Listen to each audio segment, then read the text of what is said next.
Pete Mills, how are you doing? Good, Sean. How are you? I'm doing all right.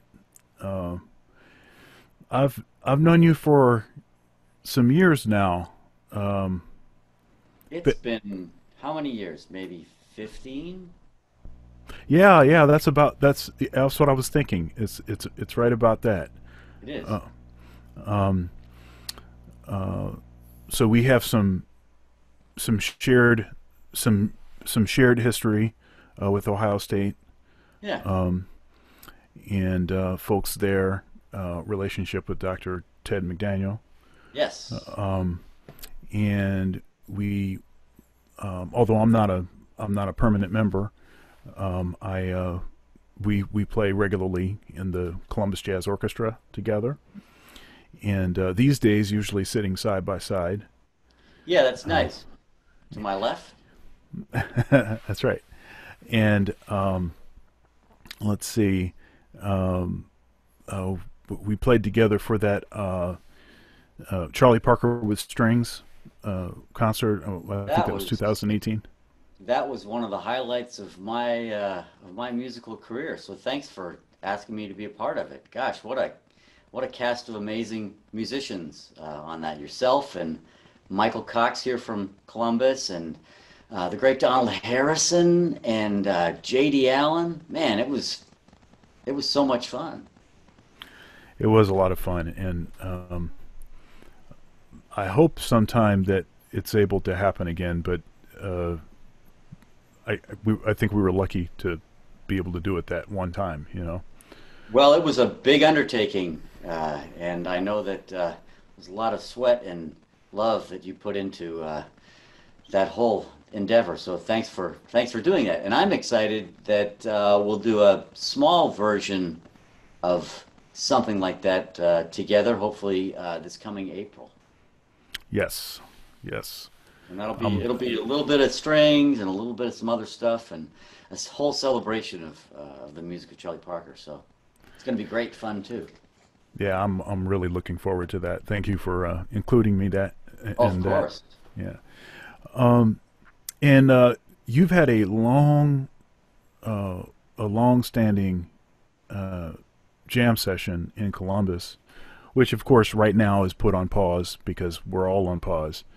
But how many years have you been doing that? Well, we're in at the same venue. We're in our 16th year, the Park Street Tavern, downtown Columbus, every Tuesday.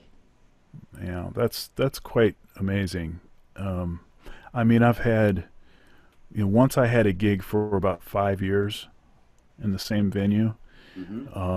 I've not come close to 5 years since. So I know what kind of and 5 years is a long time. Hmm. So 16 years is like I don't even. That's just crazy stuff, man. Well, we're in our 16th year, and I think this past Tuesday was the fifth week we've been off, and the longest we ever have been off. And it feels really uncomfortable. My body needs to be at that place Tuesdays.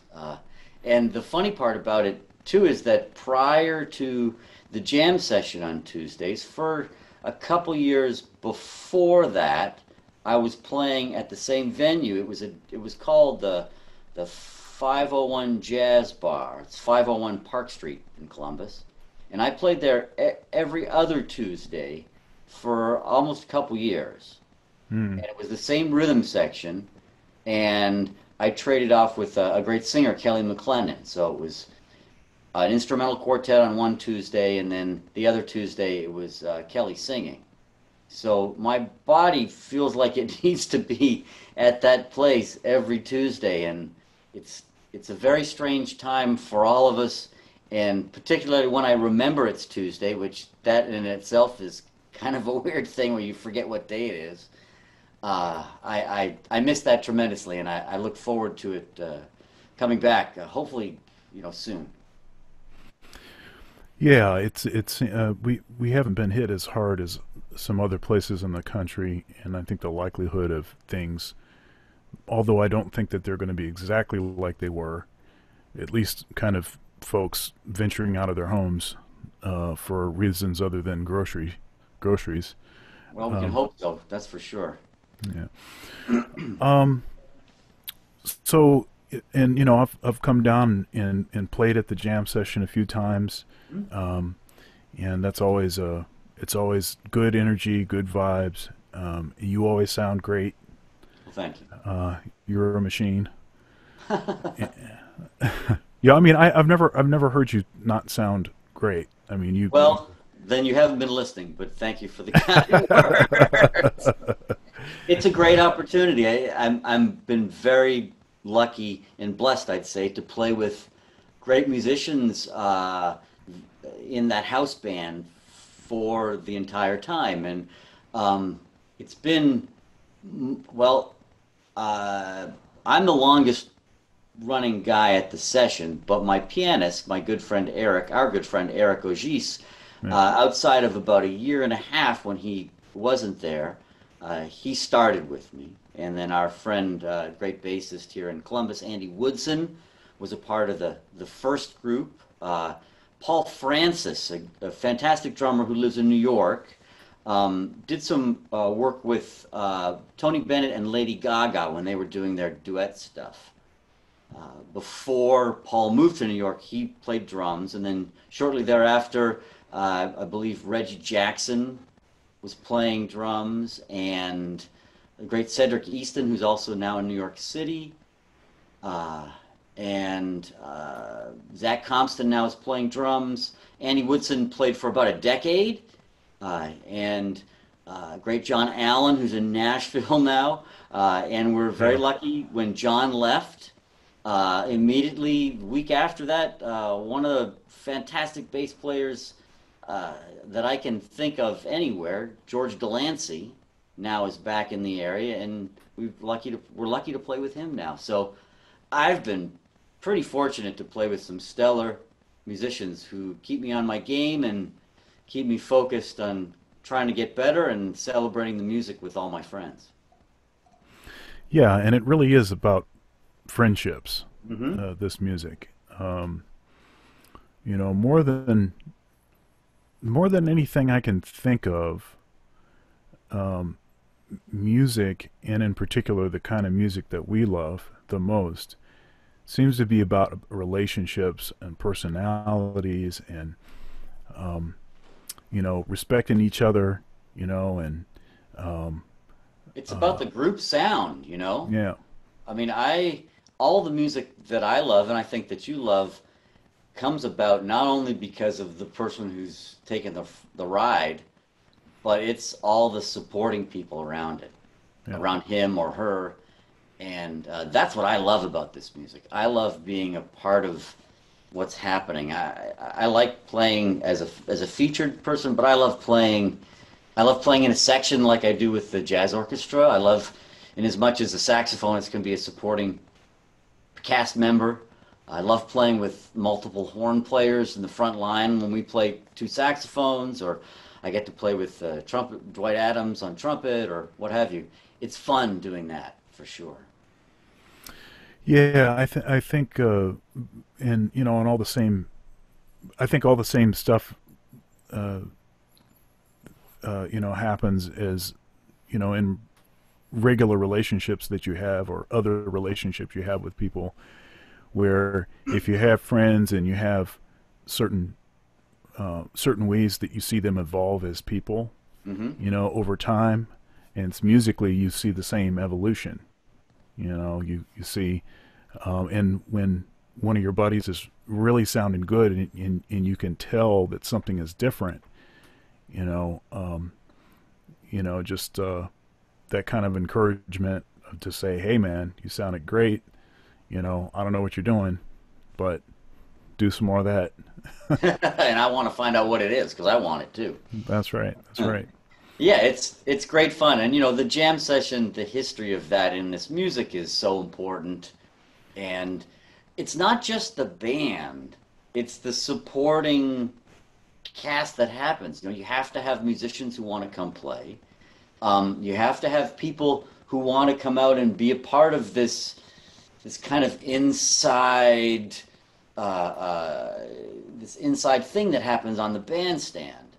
And then you have to have the support of a venue who understands what this is and how it's important to the community. Because, I mean, to have any kind of long-standing opportunity to play somewhere, you're going to have ups and downs in terms of your crowds and the energy level and all kinds and ownership of the venue at least. And we've been lucky that Chris and Scott have been there, since the beginning and always understood that it's a part of the community. So we're real grateful for that, and we can't wait to get back and to do it some more. So hopefully that'll be soon. It better be.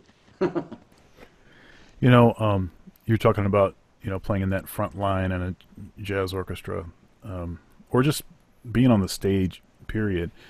Something I think the audience doesn't recognize is there's a lot of inside jokes and or just not even inside jokes, just jokes. Well, there's a lot of fun that happen. happens, Yeah, behind the scenes, and there's a lot of, inside baseball yeah, that happens that in the jazz orchestra when we play, we have a lot of fun, yeah. and I think the audience they might not quite understand what's going on, but they see the enjoyment that we have, and it comes through in the music too. So you got to have fun when you're doing this because you just got to have fun. It's got to be fun. It is fun. It's work sometimes, but it's something that I have to do, and I know you do too. So my as I keep telling my friends, my basement's getting very tired of my lick, so I got to get out of here. So, yeah, so especially those times when we're sitting right next to each other, there's quite a bit of laughing, Yes, and uh, you know, I I appreciate your seriousness about the music and your attention to detail, and I mean, you're very precise about what you're doing. I mean, you're trying to say a particular thing and you're aiming for that thing, and it's really important that you achieve that. You know, but it's also nice just to see that you can laugh and you can make fun of yourself even at sure. times, and There's a lot to make fun of. yeah, case in point. Uh,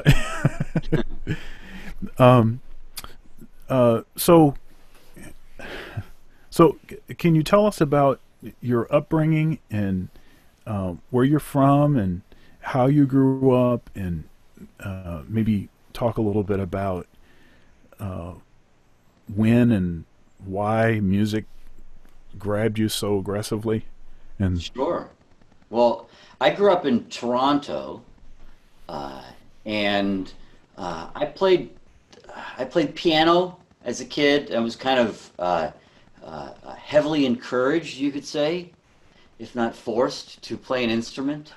My grandfather was an amateur singer, and he played some piano at our home, and music was around my house. My mom played a little piano.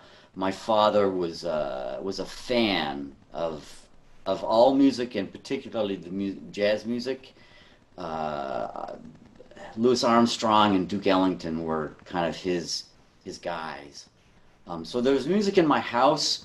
I remember taking piano lessons and not enjoying it. Of course, the story that everyone has, and I revolted and I wanted to play hockey a little more. I wanted to spend more energy playing hockey because everyone in growing up in Canada, that's kind of what we do. We play a little bit of hockey. So I told my folks I didn't want to play piano anymore. I wanted to play more hockey, and they said, "Well, if you're not going to play piano, you have to take some other musical instrument." And I just started playing the saxophone in my, I guess, junior high school band. So I started studying. They found me a teacher, a gentleman named Pete Schofield, who was a music teacher, saxophone player in the Toronto area. He was a kind of a jobbing musician, and had a couple of bands like a dance band, Pete Schofield and the Canadians. And they made records, and he had a really cool basement studio set up where he'd have rehearsals with his band, and they'd record stuff, and then he'd also teach lessons down there. So I took lessons with Pete for a while, and it was great fun, and I learned a lot. He helped me get my first saxophone, my first professional saxophone, Mm. and it was great fun. But let me tell you a story before that, because I just started playing the tenor. My parents bought me a saxophone for Christmas. It was a Czechoslovakian-made saxophone of sorts, and it was a fine student horn. And my father took me out to a place called George's Spaghetti House. It was one of the mainstay jazz clubs, restaurant clubs in Toronto. And it was a place where they usually had a house band, a fantastic house band, and folks would come in and play with the house band for a week. So I remember my father taking me down there on a Friday night to hear Scott Hamilton, the great tenor player. Yeah. Yeah, and I was just awestruck. You know, you go, you dress up, you have a little food, and you hear a concert, and you're like right next door to Scott, and his sound just took me because it's beautiful and big, and he's so swinging. And I remember the next morning getting up and all day playing the tenor in my bedroom. I was like Scott that morning. So that was an important time in my life. So I played the saxophone. I studied with Pete Schofield, and then I got a little more serious playing, and I was interested in playing some more classical type saxophone. And I started studying with a guy named Paul Brody, who was a fairly well-known concert saxophone player. So I started playing alto, and I got pretty serious about that. Was working on, the repertoire, the Glazunov and the Creston Sonata, stuff like that. And Paul said, you might want to think about studying music when you go to university. And I thought, wow, that I didn't know what that meant, but I was like, yeah, that sounds like great fun. And he said, I have a friend who teaches at a place called the Eastman School of Music. He's the saxophone teacher there. And why don't you go and just meet him, and why don't you take an audition? I know I wasn't finished high school yet. We had 13 grades in high school then in Ontario, so I was finishing up my 12th grade. And he said, just take an audition and see how it goes, and get the lay of the land. So I went down and auditioned, and I remember my father telling me that, if you get into this school, you can't go because you have to finish high school. And of course, it was in the U.S., and the price of college down here has always been more than it is in Canada. So the expense was not going to work for us. So I auditioned, and I got into the school, and I convinced my dad that he should let me go. So my parents gratefully worked it out, and I ended up spending my undergraduate years at the Eastman School studying with Ray Ricker. Wow. Yeah, it was kind of an interesting thing, moving from one country to the other, and studying this music thing, going to a great school, not knowing really what was I don't know how I got in there, man. I was pretty lucky, I think. So how was your experience in college different from when you were in high school? So you're just getting kind of turned on to the music, you're deciding, hey, this is what I want to do, and then you go to Eastman. And how was that different? I mean, how much of an adjustment? It was a pretty big adjustment because I didn't finish technically high school, so I just like jettisoned out. Mm-hmm. I was really interested in playing more jazz, but I didn't really know what that meant. The music was in my house, and I listened to it a lot because my father had a large record collection, some of it's behind me here. And I remember the for a few, maybe 6 or 8 months beforehand, I started taking lessons from one of the great saxophone players in Canada, who's from the United States, Pat LaBarbera, who played with Elvin Jones among and Buddy Rich Band. And Pat lives in Toronto, and he graciously took me on as a student. So I learned a tremendous amount from him, and I also kind of had an inkling that there was a whole lot that I didn't really know. So I got to Eastman, and I was really excited and amazed and a little frightened because there were so many great musicians of all stripes there. What I did really learn there throughout my entire time was a real strong work ethic. Everyone was real serious about the music there. Maybe sometimes a little too serious, but I really learned about not too serious about the music, but there was a real strong drive all the time there. I learned my work ethic, I think, that I have today from being there and really studying all facets of music. And I was surrounded by just tremendous musicians of all stripes, orchestral musicians, concert saxophone players, amazing jazz players. You met David Glasser there. I did. Yeah, Dave was a couple years my senior, and he was one of the saxophone players that folks in my class, we really looked up to Dave.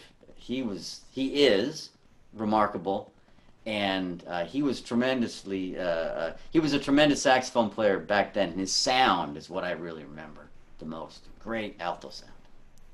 Yeah, he's a super good dude. You I've played done with him in the Basie band, right? yeah, I've played with him in the Basie band, and you know how those gigs are. Like, there's not really rehearsal. You just sit down and play, and then of course they're not going to send you sheet music or something before the gig, and they travel with the book Into the and Fire. yeah. I mean, it's not all of the charts are not. Let's put it this way: it's not a font that you would find in Finale. You have to be on your toes the first couple nights on that band, I would imagine. Yeah, but he was always and is always very gracious. I mean, he's like, "Hey, Hmm. watch out for this, check this out," and he's very, and he's such a great lead player. Hmm. That it's like it's very easy to play with him because he's very consistent. He was one of the greats. There were so many really terrific saxophone players when I was there in the middle 1980s. Todd Williams he came in. I think he's a year younger or 2 years younger than me.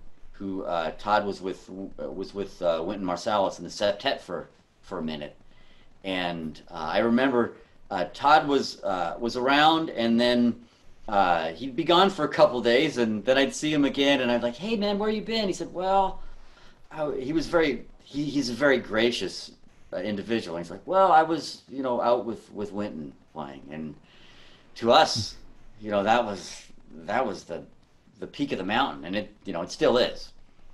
Right. There were a lot of tremendous saxophone players at Eastman at the time. So after Eastman, you went to North Texas. I did. I was looking for a way to stay in school, and I thought at one point I thought I was going to follow the path of Ray Ricker, my teacher, and go to.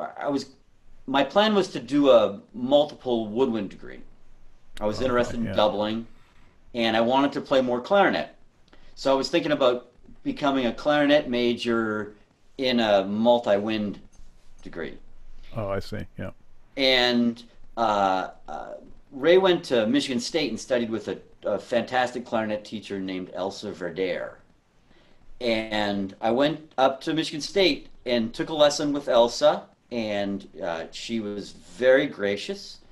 and it looked like I could maybe go there and go to graduate school and do a clarinet thing with other winds as a an accompaniment to that. And I thought I'd look at a couple other places. I was going to look at Miami and also the University of North Texas. So I went down to North Texas and uh, uh, I went down there and I had my audition and it went real well and I had a nice sort of vibe of the place.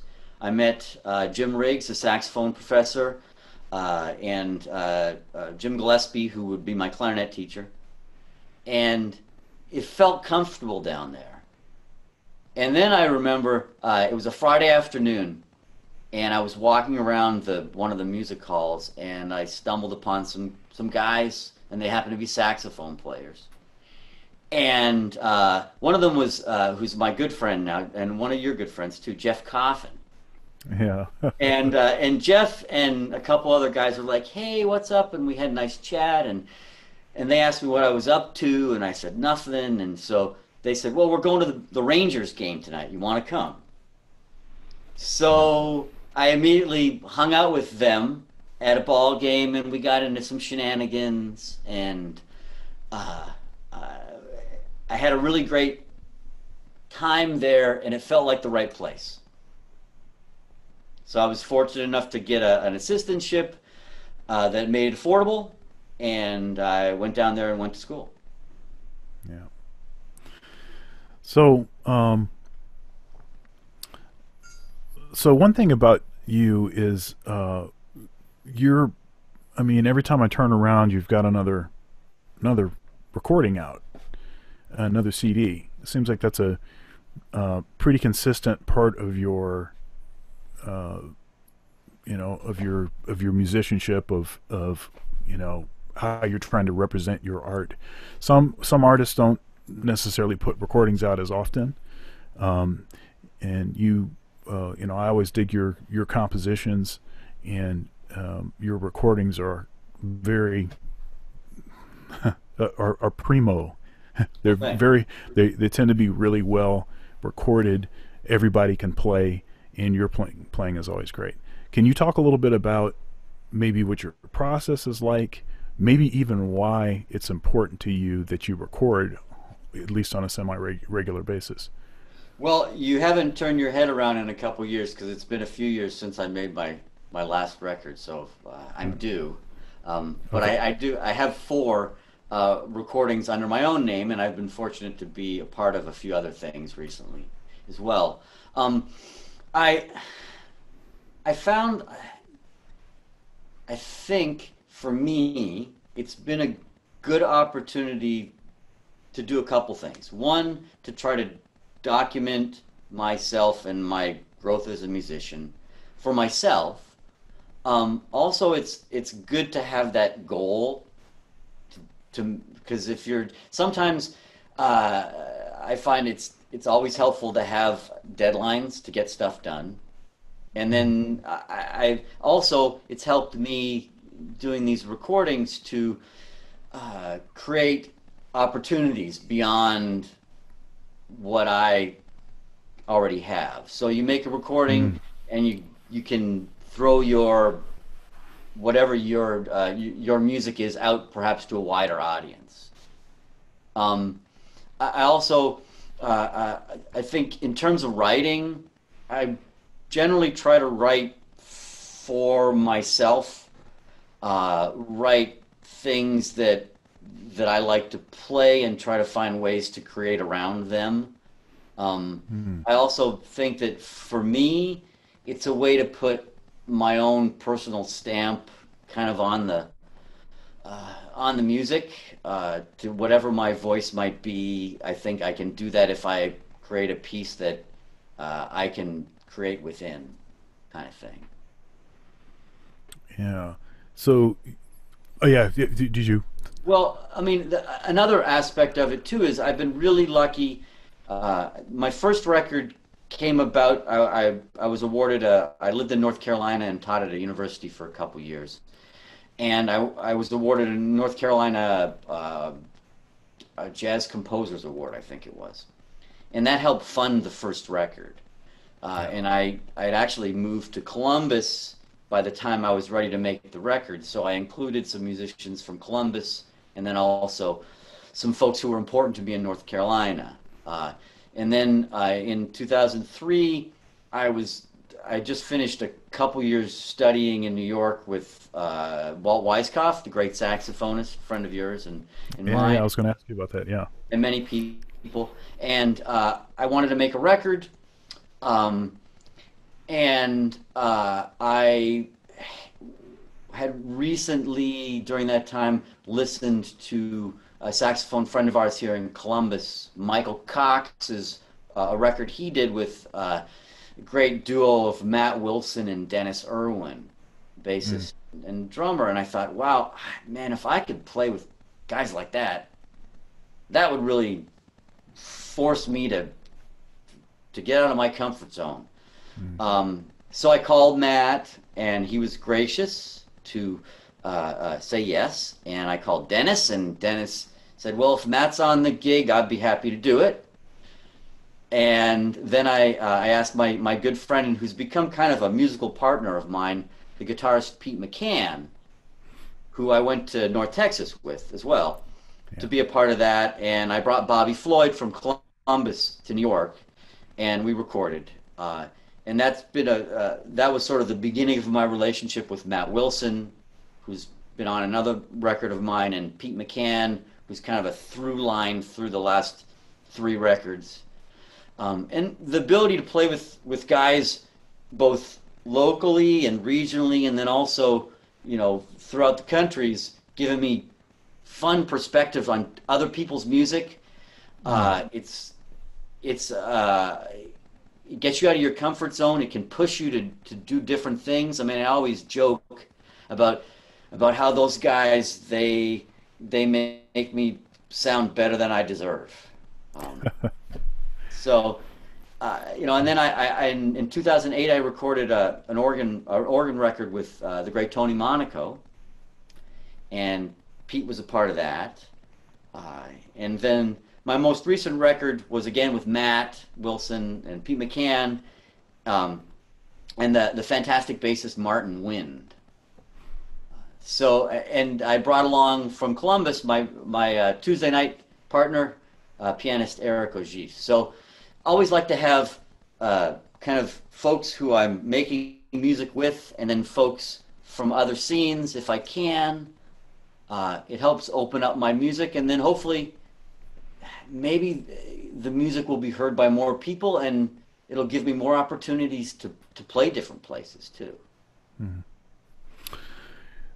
Something about you, Pete, uh, that I admire uh, is you don't just talk about loving this music and listening to it because you need to say that because you have students and you want them to listen, but you're actually always listening to something or to something new because you I mean every time we sit down you say something about, hey, have you heard this recording, or hey, you know um, and now I think there's an obvious answer to uh, why that is the case, why you're listening, but if you don't mind saying what I mean, why is it though?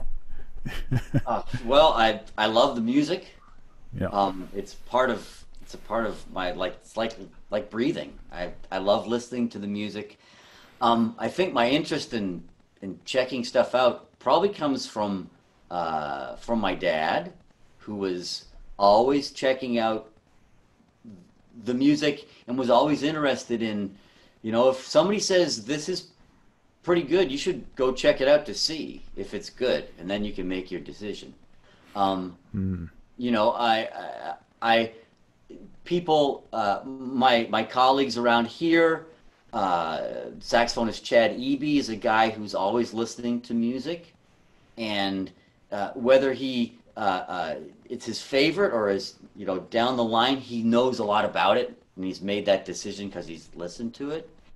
And one of the one of my really good friends, who's a good friend of yours too, uh, taught me a lot, just from his being the most beautiful guy, one of the most beautiful people that I know. Um, that's a trumpet player, Dwight Adams. Hmm. I've known Dwight since almost 20 years, and Dwight has been one of my good friends. And Dwight, when he's in Columbus playing, he I'm lucky because he stays with us. Hmm. And one of the things I noticed kind of at the onset of him spending time at the house is that there's music on in Dwight's sphere always. Yeah. Yeah. And it's amazing. And I'm always listening to it and I say, "What's that, Dwight?" And he shares that with me and that helps me go down the wormhole of finding more stuff. So Yeah. I love this music. I'm particularly interested in not only in the history of the music, and then I think the more I, the older I get, the more I'm interested in the history of the music, and I'm also interested in what people are up to today. It intrigues me. Yeah, uh, you're very generous. You have generous ears. You know, you know you constantly you're hearing new stuff, and um, um, I think you're you're looking for something positive about what it is that you're listening to. Also, because I mean, I know people that listen to stuff, and they're listening to new stuff or whatever, and all you hear them do is just like trash stuff. That's like, I mean, that's the main thing that you hear them say. Oh, I heard that record. Oh man, that was terrible. I should not waste my money on that record. You know, that kind of thing. And I've never heard you talk that way about anything that you listen to. Hmm. Um, and Well, I don't know. I every day I wonder if I can do this. So I'm like, uh, I'm in awe of this, like cats like you and cats who are like consistent. You guys are consistent, and I'm chasing it, you know. So uh, part of what I'm trying to do is just get better because I'm frightened if I take the horn out of my mouth, it's gonna all go away. that's So, that that's an interesting thing uh, about this music, about this business. Um, Although, and this is not like a this is not the topic that you like talk to a beginner about, because you don't want them to be so jaded by that they never want to start playing. So, but it's stuff that you find out about later, and that is, even though people constantly say, it's not a competition, it's not supposed to be a competition, it's not a competition, but the reality is not that you want to focus on a competition aspect of it, mhm, but the fact is that people only have so much disposable income that they can buy projects with, that they can patronize, uh, venues mhm, with, and there are only so many seats for a saxophone to sit in as mhm, far as being employed. And and I talk to my students about this, not because I want them to be fearful about what's going to happen if they don't spend that next couple hours, if they don't spend that, the next uh, couple hours that someone else didn't spend in the practice room. I'm not trying to get them to be fearful for that per se. And I think all of us try to get our students to, we want you to do this because you want to do it, because you're trying to get better, you're trying to do it for yourself. There's mhm, like a meditative thing, there's like a becoming a better human being, there's a mhm, discipline thing, and all of that stuff is totally true. But also, what's true is you want to sound your best. You want to sound the best you can, because there's other people that play saxophone. And frankly, I mean, let's just talk about Columbus. There's a lot of great saxophone players in Columbus. There's a lot of Triffic going. There's a No, lot of great stuff. I think that for me, I think there's like a long line, you know, and I think that there's space. I think that there's space for everybody in this long line of people's careers. Yeah. So in that way, um, I think if you do the right thing, if you keep working and trying to grow, Hmm. and look for opportunities and are sincere about looking for those opportunities. I think that's people are drawn to music that's sincere and that's heartfelt. And you're not a jerk. Well, I mean, you have to, yeah, yeah, but I mean that comes out in people's music, right? Mm. I think, you know, I'm always interested in uh, what fascinates me is people, musicians who are really, uh, uh, who really, I don't want to say confident, but they really have a distinct sound and feeling and presence in their music. And it intrigues me when they are, I don't know how to say it, they're really confident about what they're doing. I want to check that out because that interests me, and it might not be like I've come to realize maybe it's not my thing, but man, I'm fascinated that it's your thing, you know. Mm. And I was listening to some of the interviews that you've been doing and really enjoying them, and all the folks that you interview, they all have really distinct, beautiful voices in the music. And you know, one of the saxophone players that you've interviewed thus far, J.D. Allen, is got one of the most distinct and amazing voices in this music. And that's the kind of thing that I'm always chasing. You know, I think if I'm going to have a voice in the music, I think it comes from my ability to maybe write something that's of the idiom that has veins in the history, so that people can maybe key into it, but my voice is there. Hmm. So So what? So what are some of? I mean, if you had to give me a, if you had to give me, uh, what? if you were to give me a list of sort of highlights, kind of big moments, and they could be for different reasons, right? They Mhm. could be this moment. This is why I decided I wanted to play saxophone, for a living.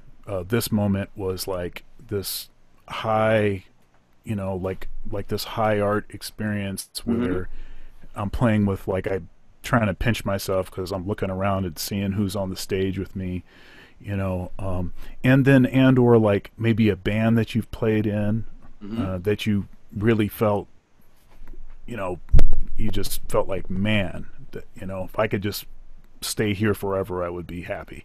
Hmm. Wow, that's those are big questions. Yeah. Let's see. Um, I recall a concert that I attended in college. I wasn't in the band, but I remember the day, and I just was listening to the recording of it recently, and it's outstanding. And if I haven't shared it with you, I will because it's amazing. Michael Brecker came to Eastman right before he recorded his first solo record, and Oh yeah, yeah. he was a guest with the Eastman, the top jazz ensemble. I wasn't in that band at the time. The top band and the one of the orchestras. So it was like a studio orchestra thing. Yeah. And uh, uh, the music was amazing, and it is amazing. And I have a recording of it, and I was listening to it recently, and it was his sound at that time just floored me from being in the room with it. So that recently I revisited that because I found the recording.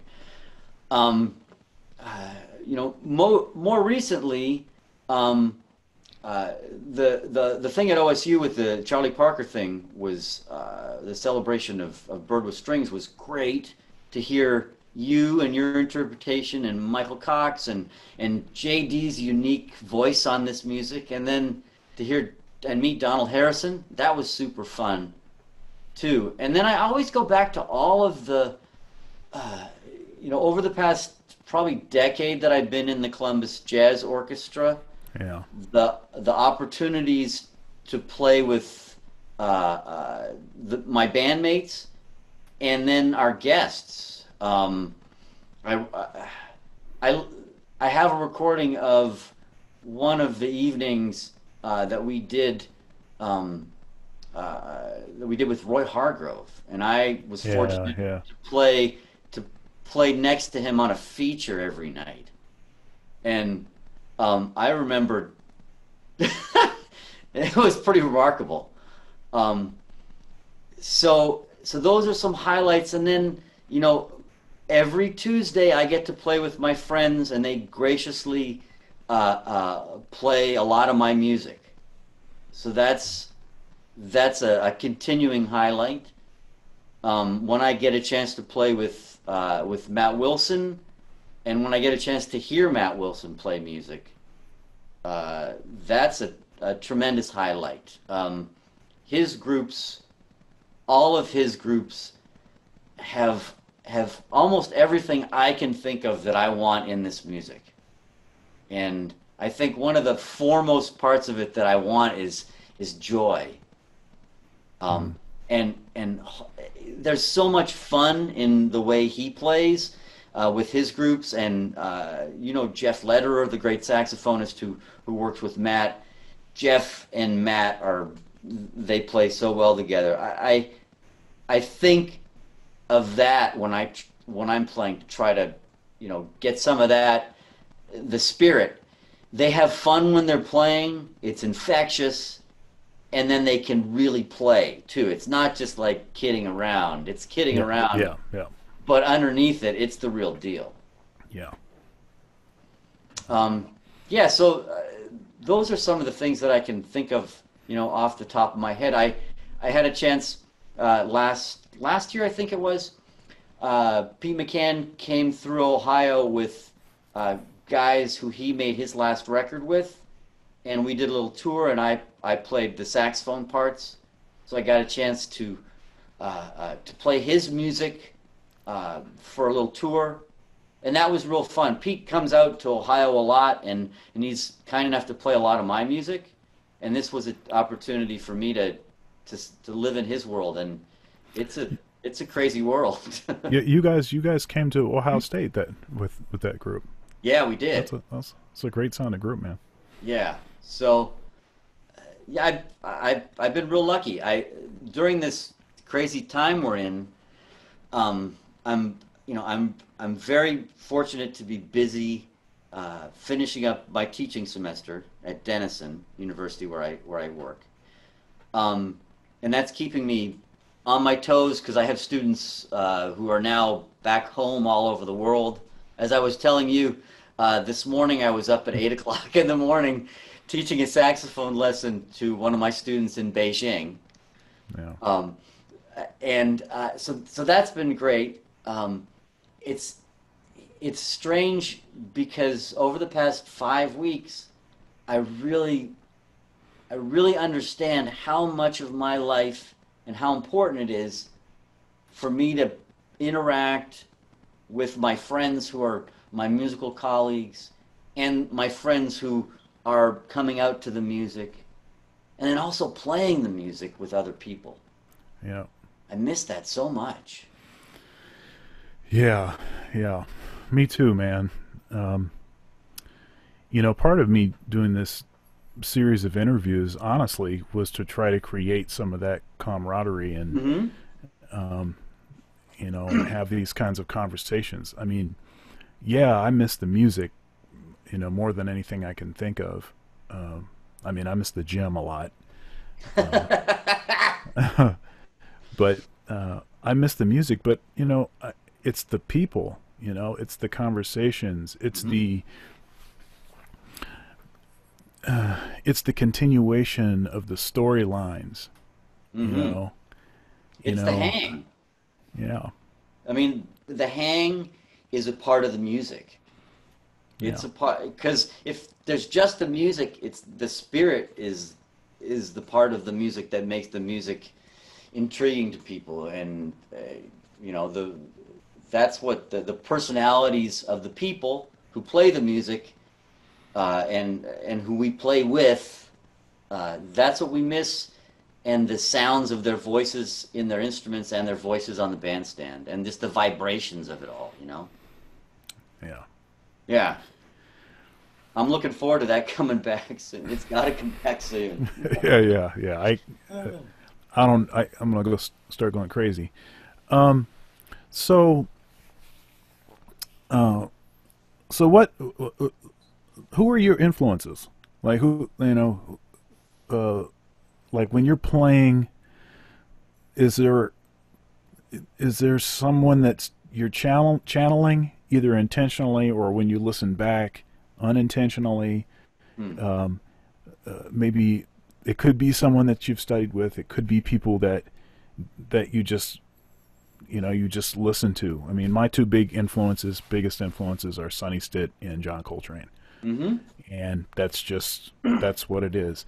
And I don't think I sound like either one of them, but I'm very aware that Mm-hmm. that without them there'd be no me.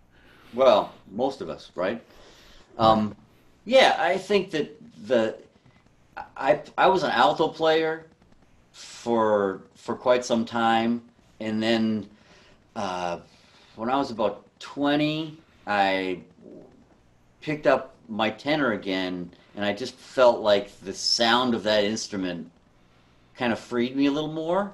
Mm. Um, uh, I was chasing the sound of Cannonball in my head, and I was having a hard time because I was so far away from that sound.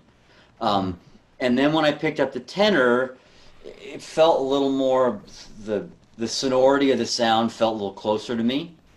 Mm. Um, and the sound of the saxophone players I was listening to at the time, um, probably John Coltrane was the sound that I was really interested in. Um, Over the years, though, I've really started to really appreciate the incredible variance of sound that that the tenor has. I think that that's one of the cool things about it. There are so many great sounds on the tenor. Yeah. Um, so, so when I some of one of the pivotal moments that was over a course of a couple years, I alluded to it earlier, was when I took some time off from teaching. I was teaching in North Carolina, and I really felt like I needed to become a better musician. So I stepped away from that, and I ended up moving back here, and I I got a part-time teaching job, and I really was focused on studying. And I called up Walt Weiskopf, as I mentioned, and he graciously said that he'd take some time for me out of his schedule, so I'd go to New York and I studied with him, and it was a real seminal moments for a couple years in my life, every couple months or so. Um, and he's a really amazing saxophone player, and he's a tremendous educator. He's got a lot of really great publications and stuff. Um, and and we talked a little bit about that stuff, but basically I went down to his basement, turned on my tape recorder, and we played. Mm. And then I'd go home and I figured out what he was doing, and I transcribed it, and I had bought all of his records, and so I really did a deep dive into his music, and then of course that led me forward and also back into a lot of other things. So I learned a lot during that period. Um, yeah. So, you talked about clarinet a little bit. You're a great clarinet player, and Well, thank you. your sound. I mean, you're a great clarinet player. Well, So, yeah, and I can't tell you why. I there's no reason I should be. Um, so it's just a thing, right? People have things. I can pick up a clarinet having not practiced it, and I have no technique, like zero, but I have sound. Mm. And it lends itself to more of a concert clarinet sound. Um, I can't really get a real kind of open jazz sound, and sometimes I really wish I could. Um, I like playing classical clarinet, and I really have never had much interest in really playing jazz clarinet because there's so many, great jazz clarinet players. They scare me, so I can leave it up to them. Now you play a lot of musicals. We've played a couple musicals together. Um, I think did you do the Carol King? Um, No, I didn't do that one. you didn't do that one. Um, You did the Motown one though. I did Motown. Yeah. Yeah, I've been lucky that ever since I moved to Columbus, because I double a bit, I was asked to do those things, and there are lots of great doublers here and lots of places, and I was lucky to just maintain those relationships. And there was a point when I was thinking about, getting really deep into the doubling thing.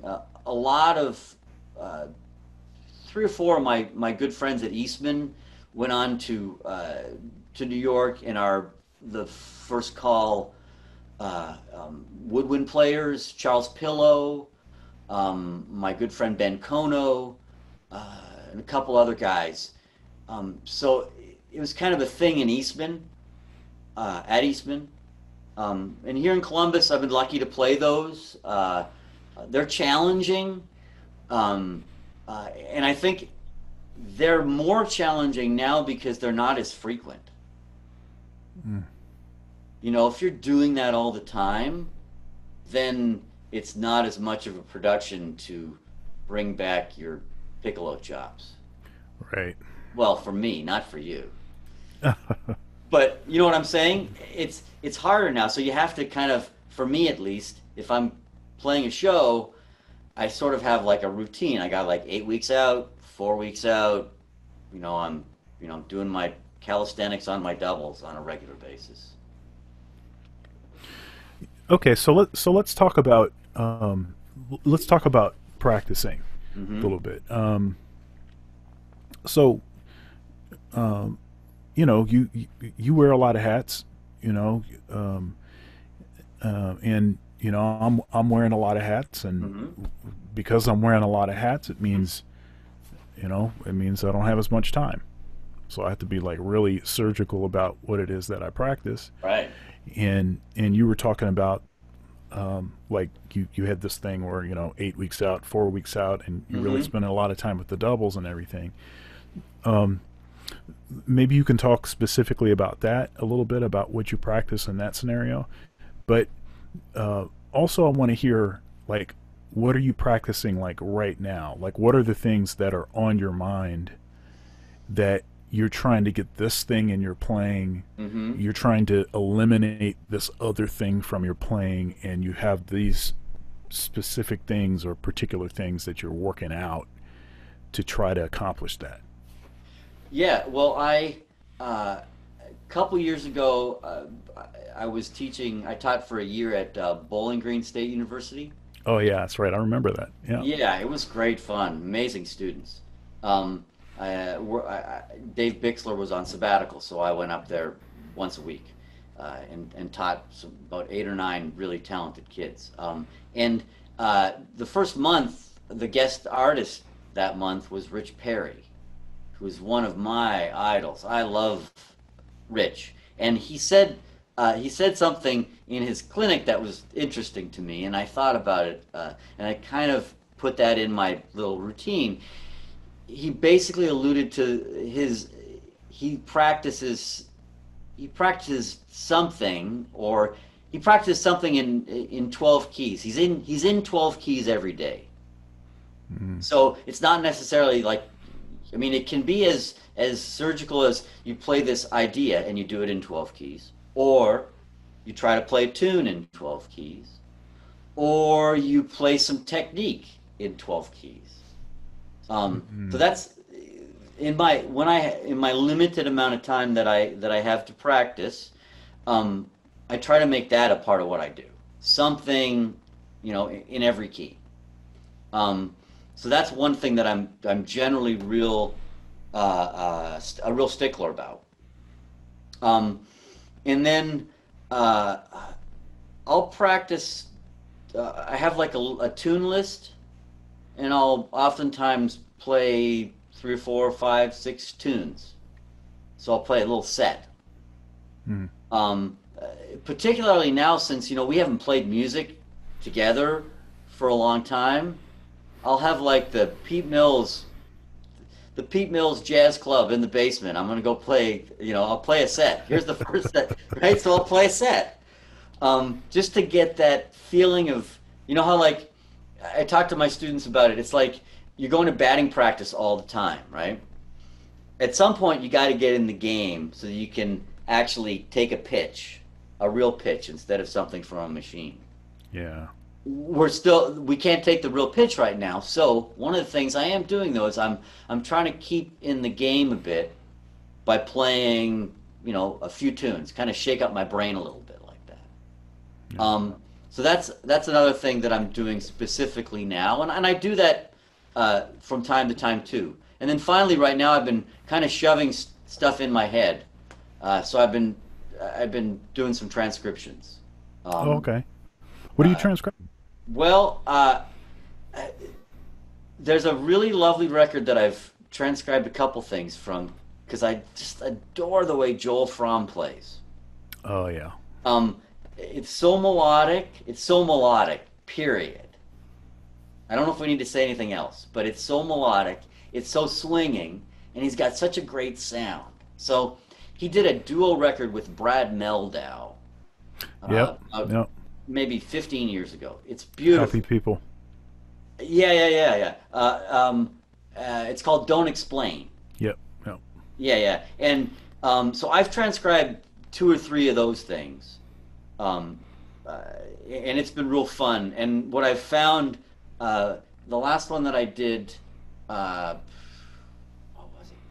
I can't remember the tune, but I was dumbfounded because I thought he was playing a certain thing, and I was sure it was this. And then when I really got inside it, I realized that Brad Mehldau was such a genius with what he was playing underneath Joel that it confused the heck out of me. It was astounding, man, the power of the duo. Yeah. So, and then I did a Sonny Stitt transcription, and I'm revisiting Giant Steps, because it's an incredible thing, and it's good technical workout, and Coltrane's sound on that is undeniably some of the most amazing sound ever. Yeah.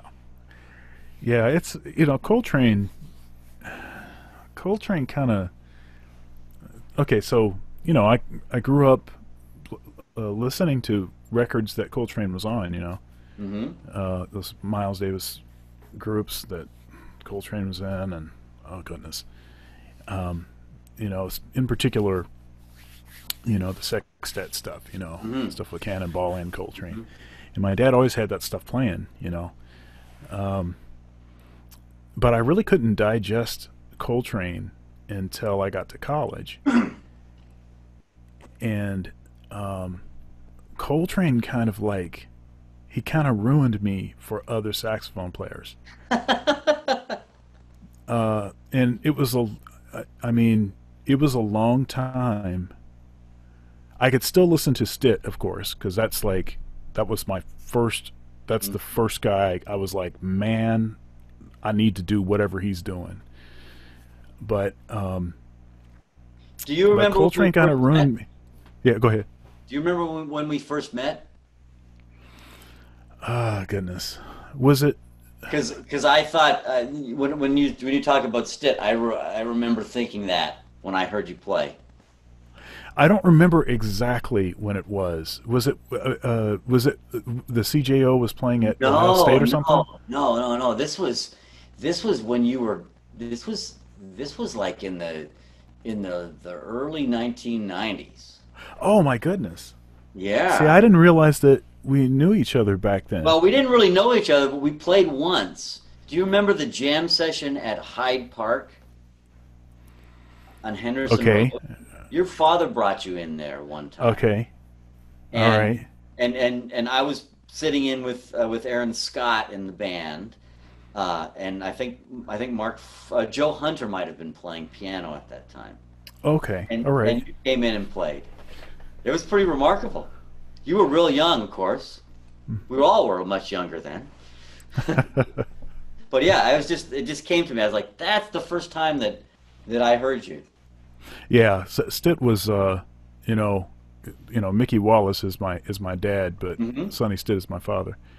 Um, Right. if you know what I mean. Yes. Um, sorry, Dad. Um, but but Coltrane.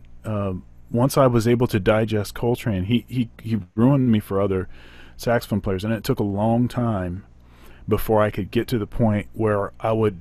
It was almost like I wouldn't even allow myself, Hmm. to like really enjoy it, because it was like, why am I listening to this guy? Coltrane plays ballads better than everybody. He plays tempos better than everybody. He plays, his sound is better than everybody. Blah blah blah. That whole spiritual thing that Hmm. he was tapping into, you know, he's evolved more than anybody. So all of that stuff. It was hard. And then I finally started to emerge in, um, Michael Brecker. It was a lot of guys that were kind of influenced by Train, Hmm. um, you know, and and then I started. Okay, let me deal with, and actually in the midst of that also was Kenny Garrett, Hmm. and Kenny Garrett for me is like, I have to be careful about listening to Kenny Garrett. I love Kenny Garrett. I listened to a ton of Kenny Garrett, especially when I was in college. Um, that record Songbook. Oh yeah. Ugh, ugh, goodness. I think I don't even know if the CD works anymore. I mean, I played it so much. It's just, It's a very um, influential saxophone player for us during some formative years of our playing. Um, oh my there was a goodness. so Bobby Floyd had a session on Saturdays when I first moved to Columbus, Mm-hmm. um, out by the airport. And I remember one Saturday, I came in and it was early, and I used to always go to the session and hear the first set because I, of course, wanted to hear Bobby's band. And then I also wanted to listen to the tunes they were playing because a lot of times I was like, oh, I don't really know that one. So my goal the following week was when they invited me to play, I called the tune that they were playing the week before. Uh, So that they were like, oh, they felt comfortable about it and also helped me learn more stuff, right? Um, so I remember, I don't know, I don't know what we were playing. It was a standard of some sort. And I had my eyes closed and I was playing, and all of a sudden I look to my right, and Kenny Garrett's walking on the bandstand with his horn, getting ready to play. oh man. and and he played. Oh, it was all the things you are, Mm-hmm. and and I'm so glad that I played first, and and it was remarkable. He was really nice, um, No. and he played the snot out of it, man. Uh, Yeah, um, you know, we know some of the same people, but I've never actually met Kenny Garrett. that was the only Um, time for me, but he was very nice, and he asked me if I had any mouthpieces for sale. oh, I think he hmm, said he likes mouthpieces. He's a mouthpiece. yeah. Kenny Garrett to me is he plays all the stuff that I like. His probably his two biggest influences are Sonny Stitt and John Coltrane, Mm-hmm. like me, Mm-hmm. and he just taps into something, and the rhythmic thing that he does. Mm. Yep, you know, all of that stuff. That's the stuff that I. So, you know, if I listen to a Kenny Garrett recording from top to bottom, at the end of that, I'll be sounding like Kenny Garrett for like 2 weeks or something. I mean, Not it's always a just bad thing. it has that much of a um, uh, I, it just has that much of a like a residual Mm-hmm. effect. I think all of us have certain players that when we listen to them, it's kind of, I don't know. It's like practicing the harmonic series with one of Mm-hmm. your students that they're having a hard time, you know, getting it. And then if you play that harmonic and then get closer to their horn, your horn will make their horn resonate at the frequency so that the harmonic will come out of their Ah, horn. It's like that's Kenny Garrett is like that for me. that's great. I like that. It's that Yeah. you have good ears, so it's a good thing. So tell us about the future. What future goals do you have? I'm Well, sure I'm you trying have to some write projects that you're working on. trying to write some music. I mean, I have written some music, and I think after classes finish, uh, I'll have a little more time, and I'm going to dive in to create a few more things, and then I probably need to document myself again. I need to kind of figure that out and get that rolling. Um, Everything's so up in the air right now, you know, with everything. So it's kind of thrown me for a loop about, you know, my straight line as far as what I'm doing next. I hope that a lot of the things that I have planned for this summer, at least some of them, you know, musically come to fruition. And if they don't, they don't. And I'll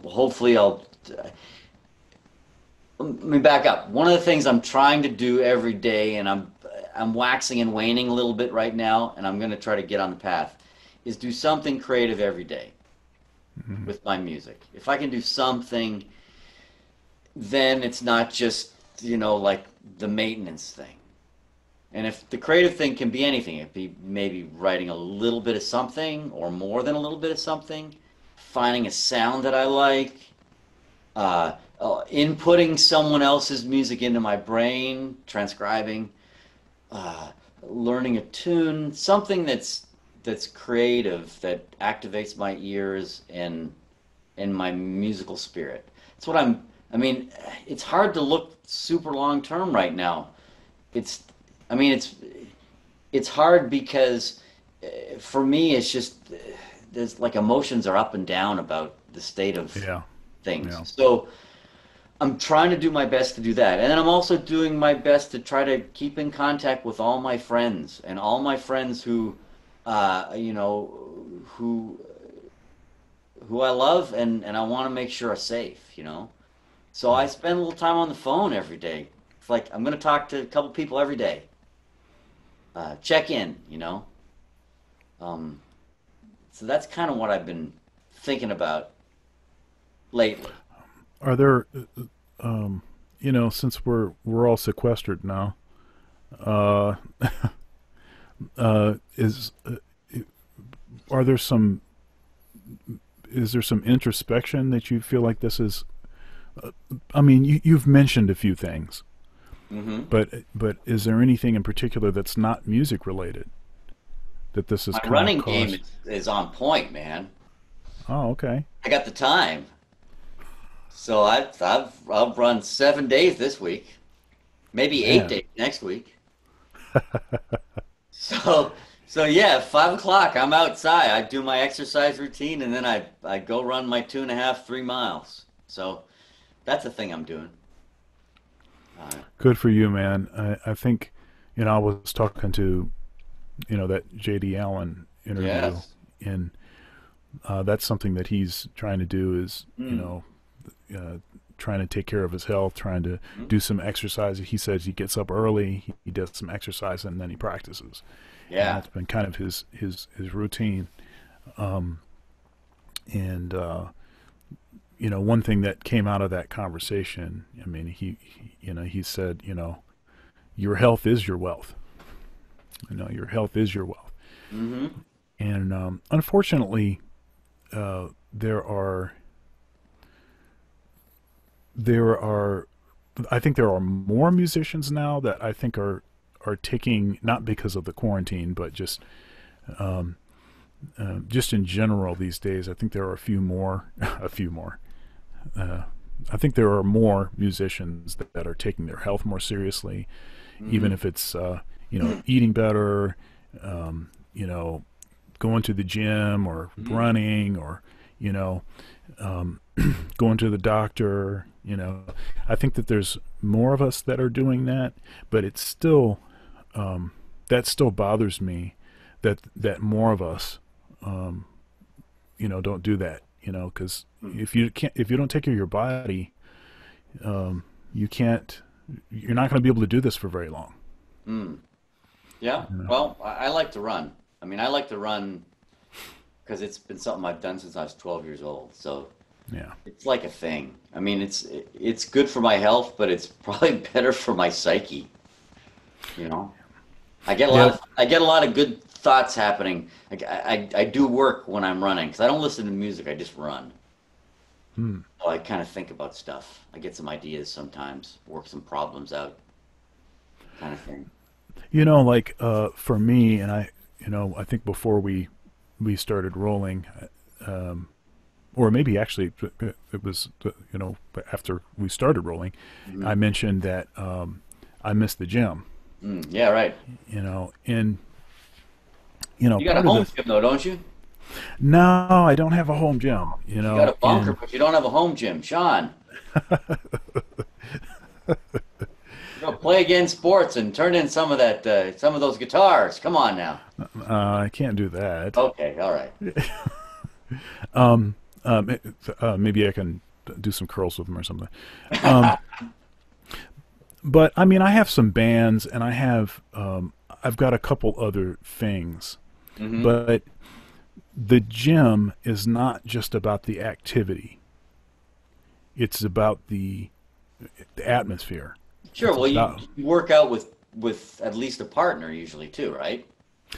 um I tell folks that that are telling me, hey, I want to start working out. You know what should I do? Should I have a partner? Should I get a partner? I say, well, yeah, a partner is really a great thing to have, Hmm. but you have to be willing to do it without a partner. Oh, And sure. if it's the partner that is causing you to stay honest about it, then it's likely that it's only going to be temporary, that you're going to be able to keep doing it. Because Well, it's like because practicing. It's like practicing. It's I tell the kids in college, right? Once you're out of college, nobody's going to tell you what to do. You're going to have so much freedom that it's unless you're focused on something, uh, you're you're not going to get anything done. So yeah, kind of a same kind of vibe, I guess. yeah, and even the best partner, life changes and schedules change, and so then it means that your schedules don't align anymore, and maybe that person is still working out, but they can't work out when you can work out. Hmm. Hmm. You know, um, but it's not even it. I mean, yes, it is the gym buddies, but it's also the atmosphere. It's the sounds in the gym. Hmm. It's the space between the exercises. It's the showers at the gym. It's getting all my stuff together to throw it in the car and drive to the gym. It's the time in the car heading to the There's gym. a It's whole all of the other ritual about stuff. it, right? Say that again. There's a whole ritual about it. Right, right, Sure.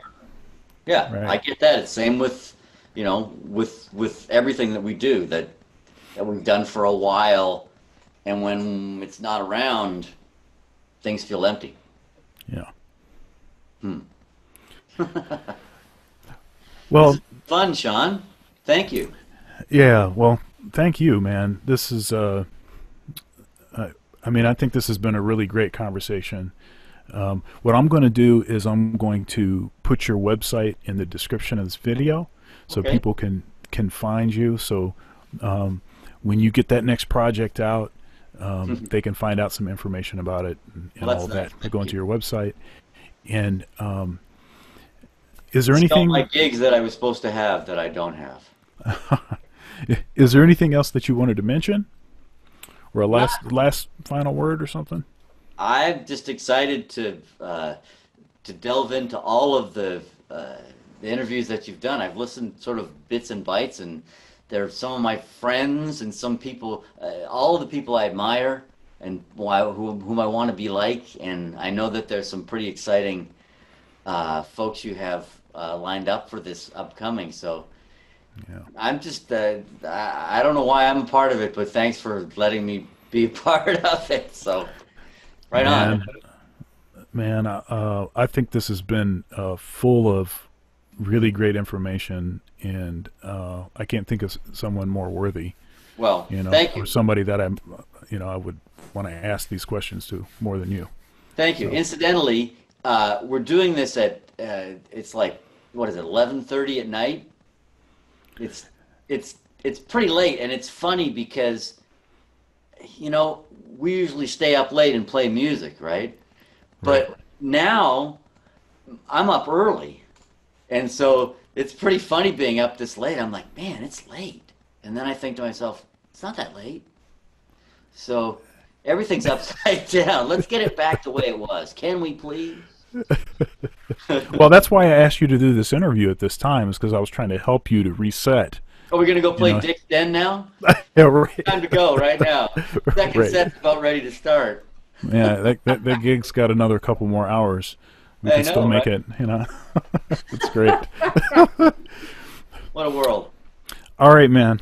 Well, Thanks thank a you lot. so much for your time and for your energy, and I look forward to playing with you again soon. You too. Be safe. I pray for you, your family, Likewise. um, and you know. Bravo for this. This is great. As I spill my water. Thank you. All right, man. You have a good one. God Okay, bless you. take care. All right. Bye.